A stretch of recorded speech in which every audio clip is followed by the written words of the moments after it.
Welcome to Management 445. This is a brief overview for your benefit so that you can understand my grading as well as who I am as an instructor and how you can be successful. So we're going to cover me, your instructor, as well as what to expect from our class and the scope of our class to kind of give you some context to view it through. So a little bit about me. Yes, that's my picture, a little bit bigger than you see it in the classroom. My name is Julia Westlake. Other things that I teach which may help you to better understand me as an instructor.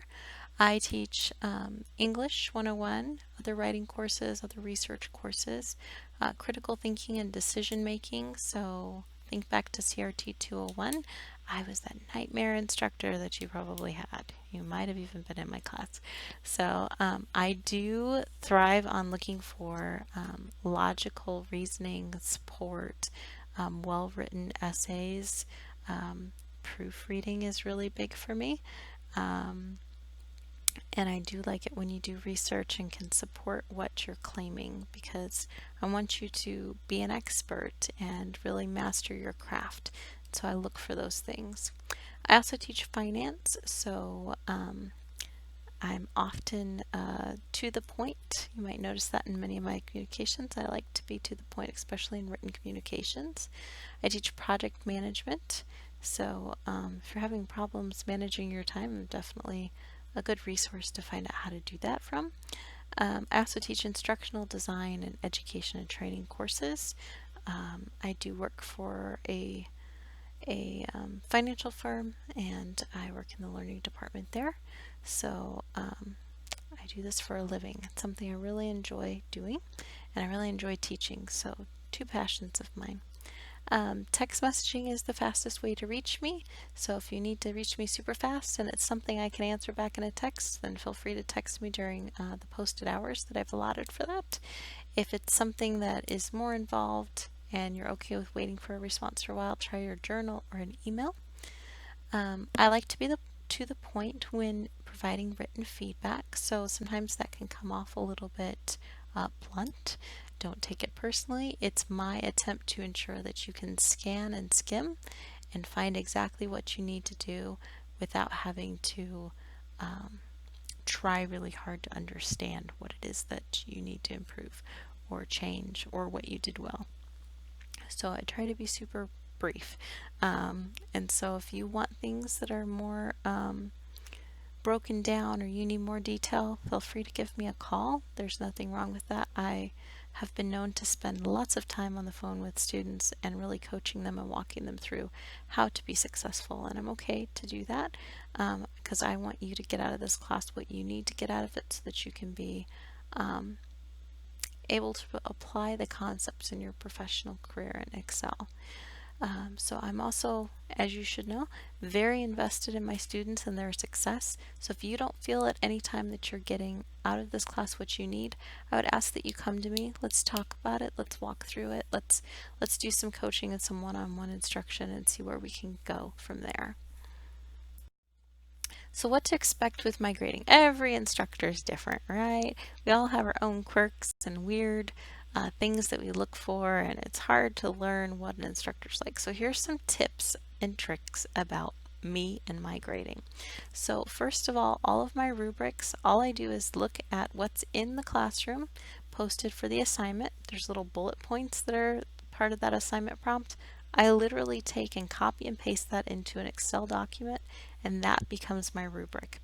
I only add grammar and structure to it. That's it. And those things are givens for any assignment. And so everything else is pretty much, it becomes part of the rubric. I focus a lot of the points on content. Probably about 70% is on content. About 30% is focused on spelling, grammar, and format. So I'll give you kind of a good breakup.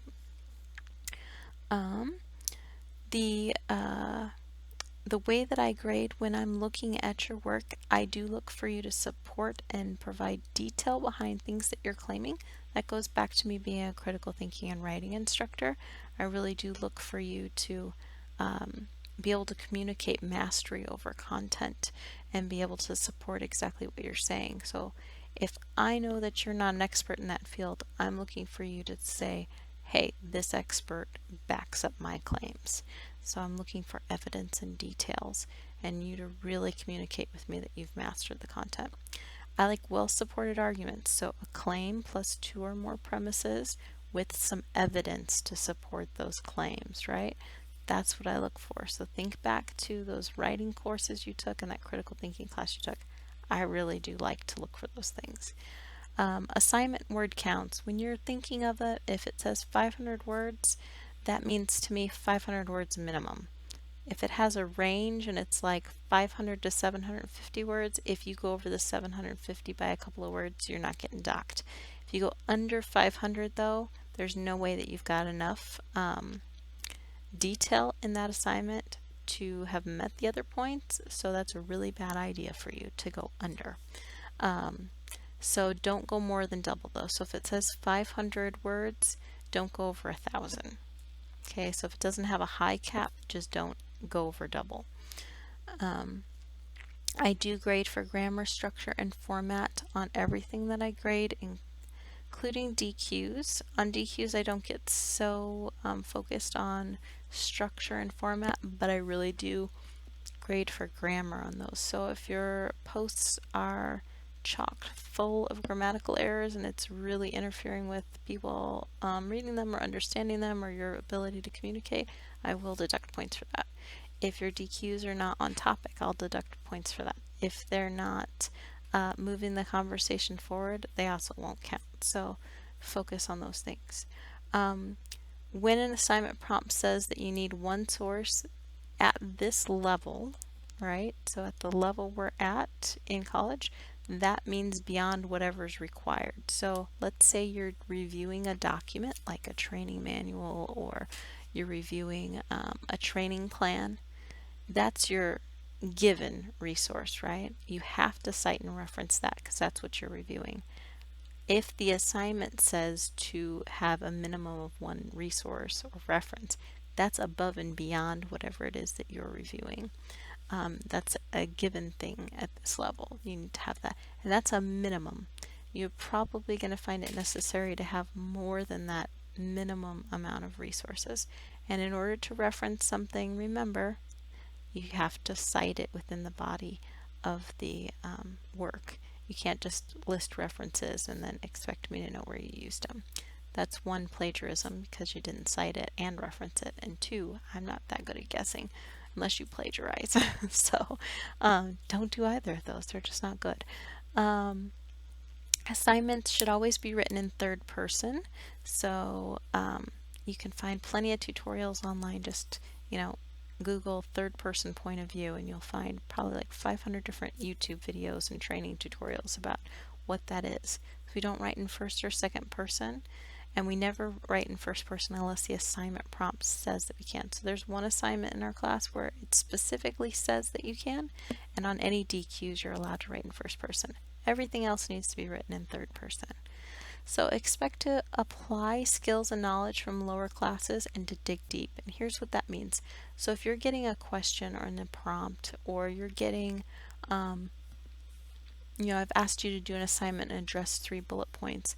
I don't want you to just surface level and superficially address those points in 1 or 2 sentences. I want you to dig deep. I want you to, answer those questions, provide an argument, support your argument, provide some evidence, really develop your answers. You're at the upper 400 level course level right now. So we're not talking about doing just the bare minimum and going into superficial level. Even though this may be your first course in corporate training, you're at the senior level. So you're expected to drag in all that other learning that you've, pulled through the 100, 200, 300 level courses and really dig deep and apply it here. You're also expected to start performing like you're a professional working out in the field. So your work should be representative of what you're taking into the workforce. And I'm really looking for you to start representing yourself as I'm on my way to being the expert. Here's my way of communicating in a professional manner. Here's my ability to show my employer that I did get a good education, that I can communicate my skills and knowledge. This course is practice for your professional career, and that's what I'm really looking for. So when we're looking at your work together, I want you to ask yourself with the critical thought in mind, is this representative of something I would do in the workforce? And if so, is it a good representation of the knowledge that I possess? And that's a really good barometer for whether or not you applied enough effort and enough detail to things. So the scope of our class also extremely important to note and remember. When you're viewing this course, a lot of people have the tendency to think of it as, oh, I've gotten on-the-job training, or oh, I've been a trainer because I trained somebody who sat next to me and did the same job. Not really the scope of this class. The scope of this class is talking about the people that are in the back in the training department, right? The people that come up with training initiatives, the people that design formal training materials, the people that decide, if you work at a company that does this, what skills sets and trainings do certain employees and staff members and positions need? Do I need to hand out a training manual? They design that training manual, they deploy it, they manage it, they get feedback from trainings, they oftentimes staff trainings, schedule trainings. That's the lens and scope that we're typically looking through. We're not looking through people's lens and scope that do, like on the job training, like, oh, I had a buddy for a day, they were on my team, my boss asked me to show them how to do something. Not really what we're looking at. Although it can be, that's not going to be the easiest way for you to learn this material, so not really the scope we're looking through.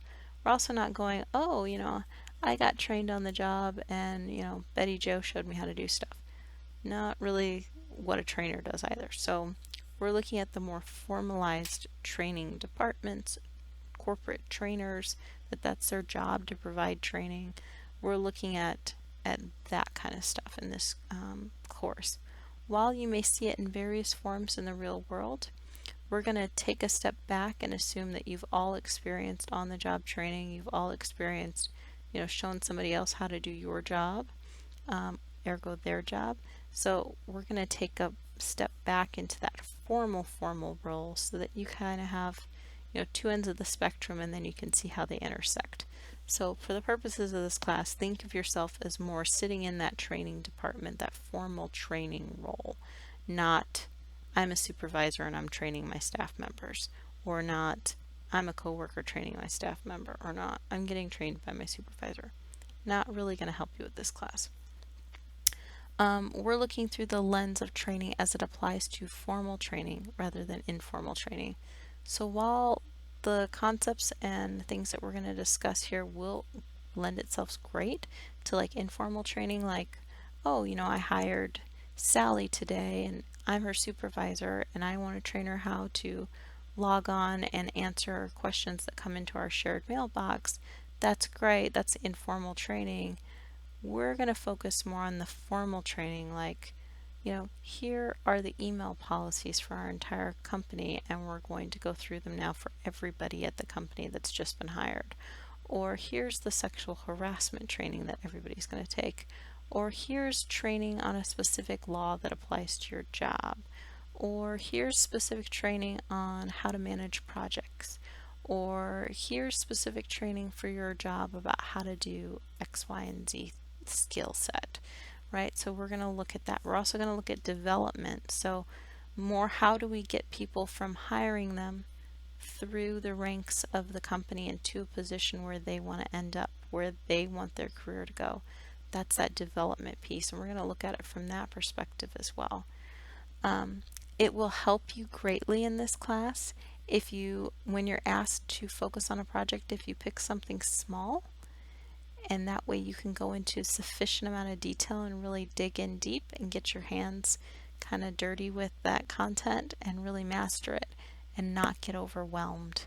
If we pick really big subjects and really big topics, it's really super easy in this class to get overwhelmed and drown in work, because the bigger the problem you try to tackle, the more work you create for yourself. You don't want to do that. Pick something small. Pick something big when you're out of this class and want to apply it and go crazy. Purposes of this class, pick something small. Your grades will be better and you won't drown in work. Also, think about employers who want to hire and retain staff as well as develop them so that, like I said, they move through the entire company to the position where they want to end up. If you hire somebody as an entry level administrative assistant, in their job, they want to see themselves eventually being a manager within that organization.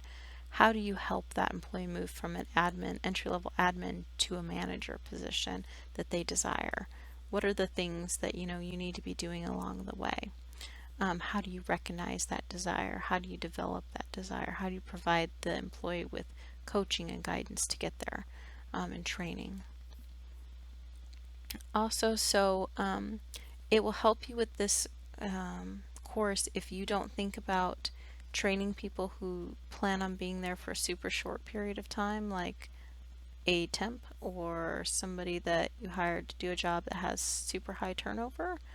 Um, while training and development does definitely focus on those groups of people and those requirements, restraints, whatever you want to call them, um, I think it would be easier for you to view companies as hiring people and wanting to retain them long term and develop them. That's probably going to be easier for you to understand most of the concepts in this class. And once you master them, then you can start applying them to how would this look if I am going to train people for a job with high turnover?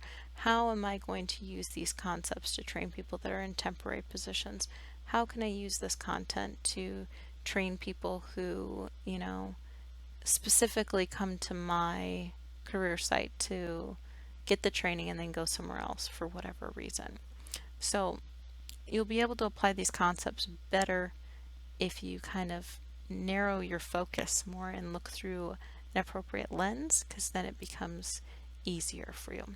So I hope you enjoy the class. Like I said, if you need anything, if you're confused, if you need a lecture on something, if you don't understand an assignment, whatever, please reach out and contact me. If you don't understand your feedback, contact me. If you feel like you're drowning, contact me. I can be your lifeline. So I look forward to teaching you, and I look forward to sharing my love for training and development with you. And let's get started in class. It's going to be a great one.